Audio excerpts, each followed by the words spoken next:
नमस्कार, जनतंत्र टीवी देख रहे हैं आप। मैं हूं आपके साथ साहिल धुलिया। बुलेटिन की शुरुआत करते हैं। पंजाब में बीएसएफ का दायरा बढ़ाकर 50 किलोमीटर किए जाने के खिलाफ सोमवार को चंडीगढ़ में ऑल पार्टी मीटिंग का आयोजन किया गया, जिसमें कांग्रेस, शिरोमणि अकाली दल, आम आदमी पार्टी के प्रतिनिधियों ने हिस्सा लिया। बैठक में फैसला किया गया कि बीएसएफ को 50 किलोमीटर का दायरा बढ़ाए जाने के खिलाफ विधानसभा में प्रस्ताव पास कर केंद्र सरकार के पास भेज दिया जाएगा। इसके अलावा सुप्रीम कोर्ट में भी केंद्र सरकार के नोटिफिकेशन के खिलाफ याचिका दायर की जाएगी।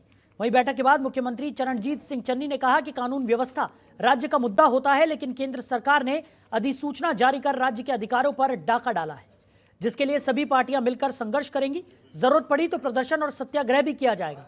वहीं इस मौके पर पंजाब कांग्रेस के प्रदेश अध्यक्ष नवजोत सिंह सिद्धू ने केंद्र सरकार पर आरोप लगाते हुए कहा कि सरकारी संस्थाओं का गलत इस्तेमाल किया जा रहा है, यहां तक कि मुख्यमंत्रियों तक को भी देश ने निशाने पर लिया है।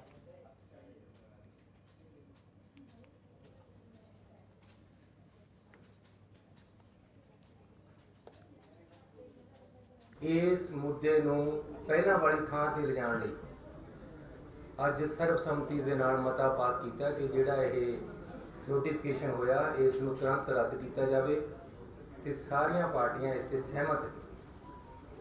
ਲੇਕਿਨ ਜੇ ਨਹੀਂ ਕੇਂਦਰ ਸਰਕਾਰ ਕਰਦੀ ਤਾਂ ਪਾਰਟੀਆਂ ਵੱਲੋਂ ਫੈਸਲਾ ਕੀਤਾ ਗਿਆ ਹੈ ਅੱਜ ਮੀਟਿੰਗ ਦੇ ਵਿੱਚ ਕਿ ਬੜੀ ਛੇਤੀ ਵਿਧਾਨ ਸਭਾ ਦਾ ਸੈਸ਼ਨ ਹੈ ਜਿਹੜਾ वो बुलाया जाएगा। वहीं भारतीय किसान यूनियन ने 26 अक्टूबर को देश भर में विरोध प्रदर्शन करने का ऐलान कर दिया है। किसान नेता गुरनाम सिंह चढ़ूनी के आह्वान पर किसान सभी तहसीलों और जिला सचिवालयों पर धरना देंगे और राष्ट्रपति के नाम एसडीएम, तहसीलदार और डिप्टी कमिश्नर को ज्ञापन सौंपेंगे। बता दें, यह प्रदर्शन सुबह 11 बजे से लेकर दोपहर 2 बजे तक होगा।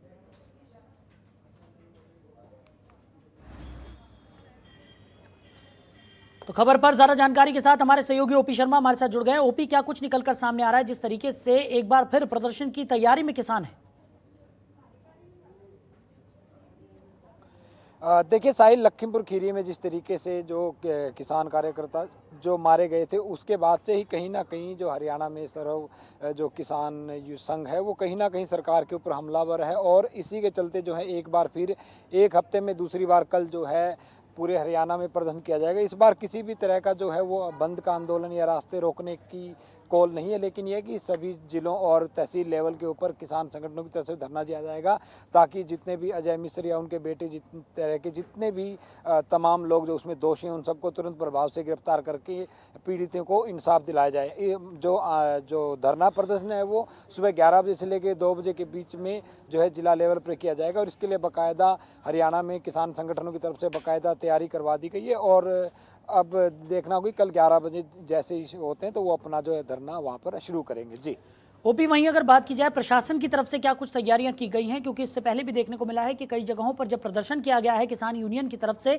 तो कई बार जो स्थितियां हैं वो काफ़ी बिगड़ती हुई भी नजर आई हैं अलग अलग जगहों पर। तो प्रशासन की तरफ से क्या कुछ तैयारियां रहने वाली हैं? देखिए साहिल, इस बार जो प्रदर्शन होगा वो जिला स्तर पर और तहसील स्तर पर होगा। इसके चलते हुए तो माना जा सकता है कि ज़्यादा भीड़ नहीं आएगी, लेकिन पुलिस ने फिर भी जो अपने बंदोबस्त किए हुए हैं कुछ इलाकों में धारा 144 भी जो लगाई हुई है। अगर किसी भी तरह की कोई घटना सामने आती है तो पुलिस और प्रशासन मौके पर मौजूद रहेगा। सभी जिलों में पुलिस अधीक्षकों को जो है निर्देश है कि वो अपने अपने हिसाब से ज़रूरत के हिसाब से जो है वो अपनी तैयारियाँ पूरी करें, तो लिहाजा उन्होंने अपनी ज़रूरत के हिसाब से जो है वो तैयारियाँ पूरी की हुई हैं। तो जी ओपी, वहीं अगर बात की जाए गुरनाम सिंह चढ़ूनी की तो उन्हीं के आह्वान पर यह प्रदर्शन यहां पर करने की तैयारी में किसान हैं। इससे पहले अगर बात की जाए तो चढ़ूनी को लेकर कई बार किसान यूनियन भी नाराज होती हुई नजर आई थी। जिस तरीके से कई बार उनके बयानों को लेकर भी वो विवादों में रहे थे और अब जिस तरीके से उनके आह्वान पर यह प्रदर्शन किया जा रहा है तो कितना असरदायक ये प्रदर्शन रहने वाला है?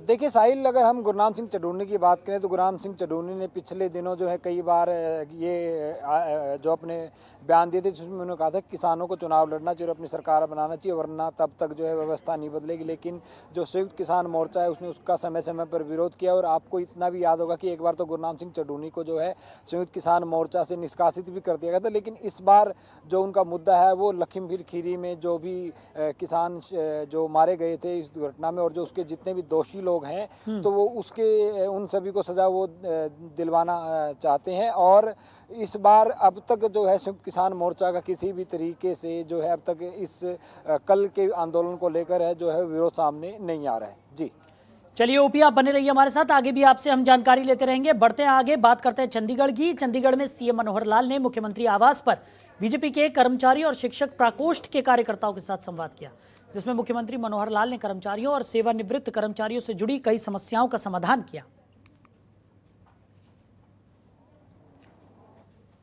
तो चंडीगढ़ में सीएम मनोहर लाल ने यह संवाद किया है, बीजेपी के कार्यकर्ताओं के साथ ये संवाद किया गया और जो तमाम समस्याएं थी उनका समाधान करते हुए भी मनोहर लाल यहां पर नजर आए। खबर पर ज्यादा जानकारी के साथ हमारे सहयोगी ओपी शर्मा लगातार हमारे साथ बने हुए हैं।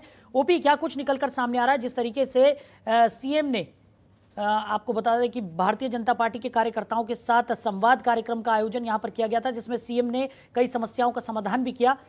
आगे भी क्या हमें इसी तरह के संवाद कार्यक्रम देखने को मिलते रहेंगे और क्या कुछ इस कार्यक्रम में नया देखने को मिला? देखिए साहिल, अगर हम बात करें तो 27 अक्टूबर को हरियाणा की जो वर्तमान बीजेपी सरकार है इसके दूसरे कार्यकाल के 2 साल और कुल 7 साल पूरे हो जाएंगे। तो इससे पहले जो है बीजेपी सरकार की बीजेपी की तरफ से 7 साल और 7 कमाल का नाम का जो है वो एक कार्यक्रम चलाया है, जिसके तहत हर रोज़ मुख्यमंत्री से अलग अलग मोर्चों और प्रकोष्ठों के लोग मिलते हैं। अब तक करीबन जो है 7 मोर्चों और 5 प्रकोष्ठ के कर्मचारी जो कार्यकर्ता हैं वो उनसे मिल चुके हैं। और 29 तारीख को बीजेपी के जो करीबन 71,000 कार्यकर्ता हैं वो पूरे प्रदेश में बीपीएल परिवारों के घर में जाएंगे और जितनी भी सरकार की योजनाएं हैं उसको एक थैले में डालकर उनको लेकर जाएंगे और उनको फ़ायदा पहुंचाने की कोशिश करेंगे। सभी योजनाओं के बारे में उनको विस्तार से जानकारी देंगे, उनके फॉर्म्स वगैरह भरवाए जाएंगे। इसके अलावा इसी दिन जो है बीजेपी के जो 71,000 कार्यकर्ता हैं वो प्रदेश की करीबन 7 लाख परिवारों से जो है वो संपर्क भी साधेंगे। तो कहीं ना कहीं बीजेपी अपने 7 साल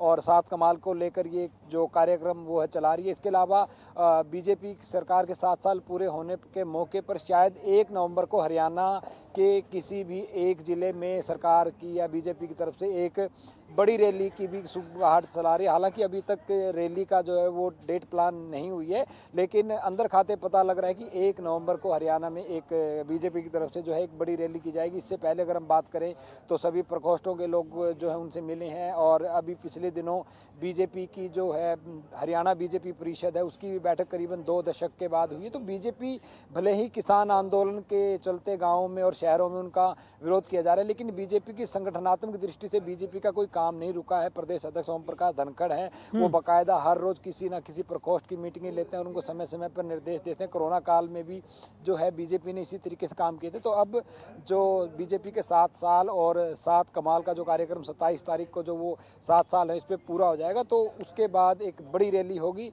तो ऐसे में बीजेपी कहीं ना कहीं लगी हुई है, लेकिन देखने वाली बात ये होती है कि जब ये अपनी 1 नवंबर के आसपास अगर कोई रैली करती है तो उसका कैसा विरोध होता है। दूसरा कि 30 अक्टूबर को जो है एलनाबाद उपचुनाव की भी मतगणना होनी है और 3 तारीख को जो है उसका जो है नतीजे आने। तो ये भी देखने वाली बात होगी कि बीजेपी के 7 साल पूरे होने पर एलनाबाद से किस तरह की जो है वो खबर पार्टी के लिए आती है। जी साहिब, चलिए ओपी बने रहिए हमारे साथ, आगे भी आपसे हम जानकारी लेते रहेंगे। वहीं हरियाणा में बीजेपी सरकार को 7 साल पूरे होने जा रहे हैं, जिसके चलते अपनी उपलब्धियों को गिनवाने के लिए सरकार लगी हुई है। इसी कड़ी में शिक्षा मंत्री कंवर पाल ने करनाल में प्रेस कॉन्फ्रेंस की और 7 साल 7 कमाल के नारे पर सरकार की तरफ से किए गए विकास कार्यों को बताया। कंवर पाल गुर्जर ने कहा कि इस बार केंद्र सरकार ने मना किया है कि किसी दूसरे राज्य का धान नहीं खरीदना है। साथ ही कहा कि हरियाणा में मंडी में व्यवस्था अच्छी है, इसलिए दूसरे राज्यों के किसान यहां पर धान बेचने के लिए आते हैं।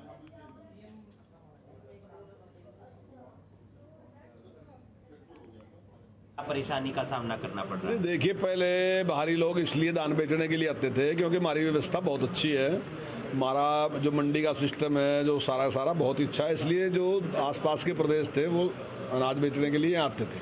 लेकिन अब की बार पूरी तरीके से उन पर रोक है, अब की बार वो नहीं आ रहे और अब की बार कोई भी बाहर से नहीं आया। क्या मतलब प्रतापनगर है खिजराबाद जिसका नाम था पहले, वहाँ 17 लाख क्विंटल दान आता था और अब की बार 4 लाख आया, तो इसका मतलब आया नहीं बाहर से। मतलब ये तो बहुत बड़ा गैप है, कहाँ 17 लाख कहाँ 4 लाख।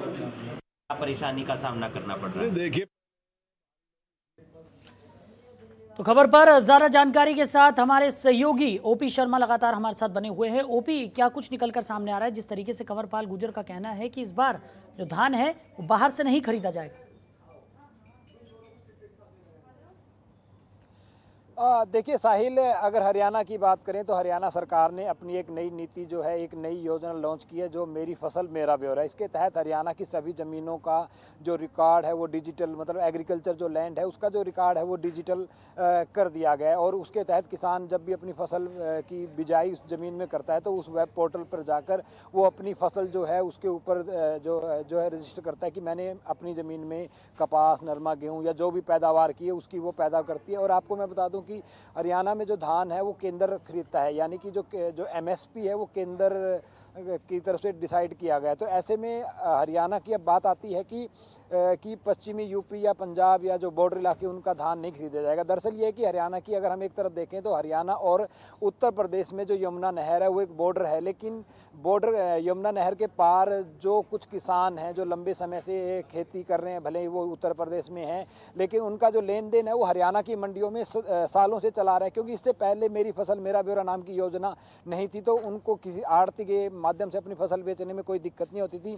पिछली बार भी हरियाणा सरकार ने जो है धान या बाकी जितनी भी फसलें थी बॉर्डर इलाके की जो यूपी की ज़मीन पे जो पैदा हुआ था, लेकिन उनका जो लेन देन और जो है वो हरियाणा के आड़ती के साथ है तो उनकी फसलें खरीदी की थी। इसी तरीके से पंजाब के साथ भी हरियाणा की एक लंबी सीमा लगती है। अगर हम बात करें करीबन 8 से 10 ज़िले हैं जिनमें अम्बाला, कुरुक्षेत्र, करनाल, जींद और फतेहाबाद, सिरसा, ये तमाम ऐसे ज़िले हैं जिनकी जो बॉर्डर है वो पंजाब से लगता है। लेकिन ये जो ज़मीन है ये करीबन 10 से 15 किलोमीटर की बॉर्डर के समीप की ज़मीन है जो लोग अपनी पैदावार को सदियों से हरियाणा के आड़ती के माध्यम से जो है वो सालों से वो बेच रहे हैं। तो लेकिन इस बार पिछली बार तो केंद्र सरकार ने इस धान को खरीदने के लिए मंजूरी दे दी थी, लेकिन इस बार हरियाणा सरकार ने जो है केंद्र से अनुमति मांगी हुई थी कि पड़ोसी राज्यों के जो किसान हैं वो भी हरियाणा में अपना धान बेचना चाह रहे हैं तो उसकी मंजूरी दी जाए।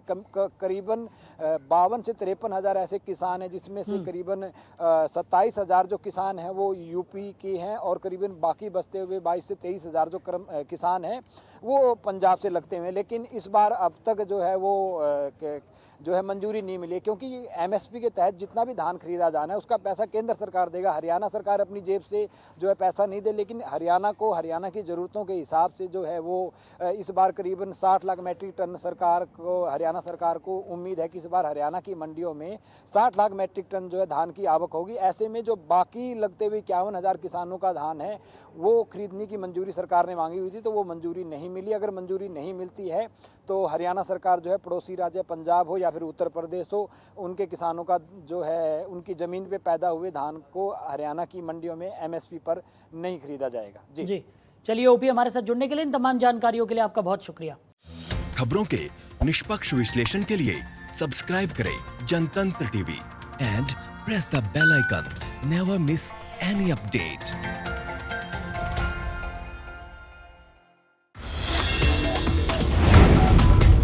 Download the Janatantra TV app, available on Google Play and App Store. Download it now.